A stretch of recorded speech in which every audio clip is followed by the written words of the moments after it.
عندكم مفاجاه تانية معلش بعيد عن السوشيال ميديا شويه صغيرين ونرجع. لا عادي عادي. عندكم ناس بتقرا؟ طبعا. يا اخي بتقرا كتير. انا بنزل معرض الكتاب طبعا اتفاجئ بالوف روايات وبتاع وكتب في التنميه البشريه وحاجات كده. انت فاكر احنا لما كنا بنروح احنا بنقرا ايه ملف المستقبل مش فاهم اللي هو الحاجات دي كانت بالنسبه لنا هي دي.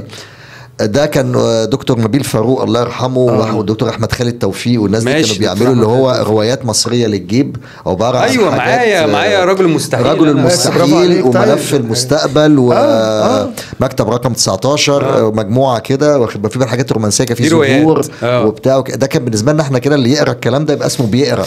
لكن دلوقتي لا فعلا انا شايف جايزين بيقروا حاجات بجد زي ما انت بتقول. ايوه بس احنا لا عندنا ناس كانت بتقرا اللي كان في احنا برضو لحقنا وقت انه التلفزيون مش كل الوقت وانه ممنوع وانه في حاجات والكلام ده والنوم بدري القصه دي. فانت كنت ممكن تبقى رايح تذاكر عند واحد صاحبك مش هتاخد التلفزيون معاك لكن بتاخد كتاب معاك. صح. واحنا كنا بتوع المسرح شويه كانت قصه الكتب دي عندنا مقدسه. عشان تقرا الروايات اللي بتعملها بعد كده مسرح اللي هي الروايات اللي هي المسرحيات فكنا لازم نقرا كتير. ويجي بقى اول السنه دي يا نهار ابيض في رحلات مكوكيه بقى الى العتبه واسوار العتبه عشان تجيب المسرحيات القديمه ببلاش او بفلوس يعني قليله يعني 2 جنيه وبتاع والحاجات دي. يا خبر ابيض في رحلات مكوكيه. وفي واحد يقول لك ده في مسرحيه عند واحد بتاع كتب قديمه في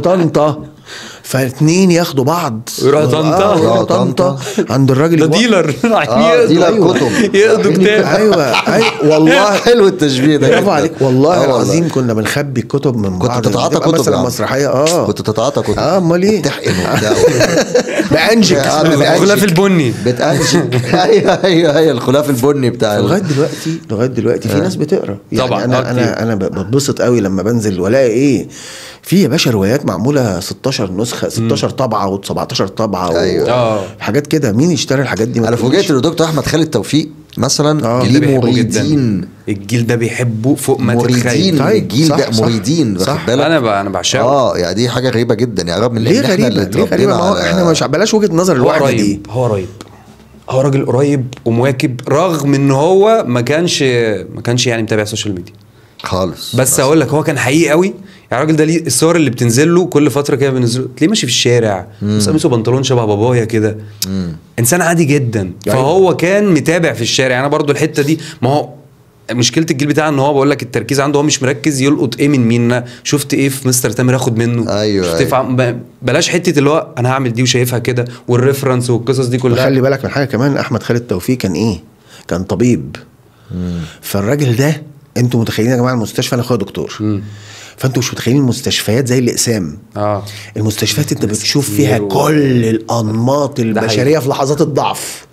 كمان صح. اللي جاي لك ضعيف مشاعر واهله ضعاف مشاعر حقيقيه قوي قوي قوي قوي.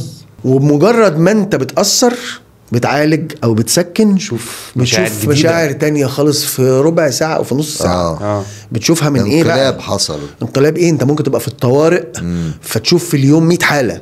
اوكي 100 في 5 قرايب. طبعا عندنا في المنصورة والمناطق دي من نص البلد بتيجي. الله الحبيبي انا حسيت بيه من الاول. اقاليم باللوين. انتوا اقاليم انتوا الاثنين. احنا اقاليم. انتوا اقاليم. يا ما جينا وقعدنا على قلبك.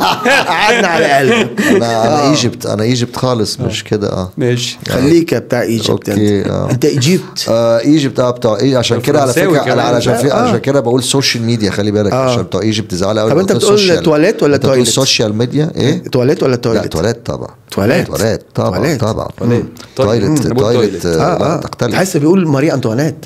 تواليت عارف في حاجات كده مدام تواليت فين؟ اتفضلي